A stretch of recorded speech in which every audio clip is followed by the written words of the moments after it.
سوال پوچھنا ہے جی. جی پلیز. مولانا سے پوچھنا یہ ہے کہ جو آدمی رمضان میں فوت ہو جائے جی.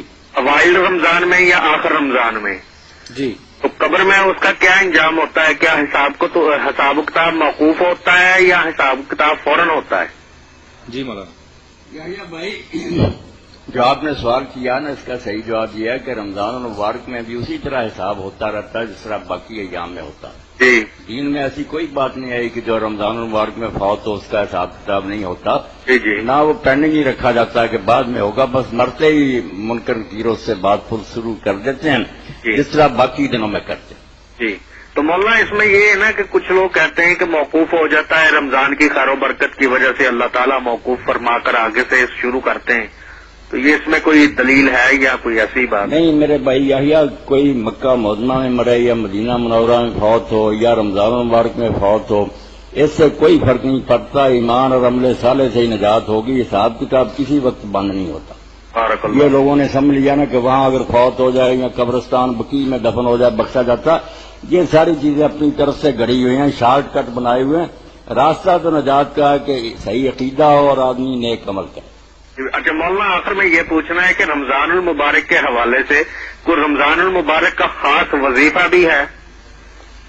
خاص وظیفہ جو رسول کریم علیہ الصلوۃ والسلام نے فرمایا, جس کو حضرت سیدہ عائشہ رضی اللہ عنہا نے روایت کیا, وہ تو آخری 10 دنوں کے لیے ہے نا, کہ آپ نے فرمایا ان راتوں میں امکان ہے لیلۃ القدر کا. جی جی. اس لیے زیادہ ام المومنین سے فرمایا کہ اللہم انک عفو تحب العفو فاعف عنی. جی جی. حدیث پاک میں تو صرف یہ ایک وظیفہ نقل ہوا ہے, اس کے علاوہ رمضان المبارک کا کوئی خاص وظیفہ نہیں. آپ جتنی چاہیں دعائیں کر سکتے ہیں. یہ آخری راتوں میں چاہیے پڑھنا اللہم انک عفو تحب العفو فاعف عنی. تعداد کی صورت میں یا ویسے ہی انگنت ہی پڑھ لیا جائے؟ انگنت پڑھ لیا جائے تو پڑھ لیا جائے بہت اچھا. اگر انگنت ہی پڑھتا رہے. میں تو یا صاحب اس دعا کو ہمیشہ ہی پڑھتا رہتا ہوں, کیونکہ یہ دعا اتنی عمدہ ہے کہ اس سے بہتر دعا نہیں ہو سکتی کہ اللہ تعالیٰ تو بہت معاف کرنے والا ہے, معاف کرنے سے خوش ہوتا ہے. ہم ہیں قصوروار, ہم سے درگزر فرما. اس دعا کو تو ہم ہر وقت محتاج ہیں, اس لیے ہر وقت بھی پڑھتے ہیں تو بہت اچھا ہے.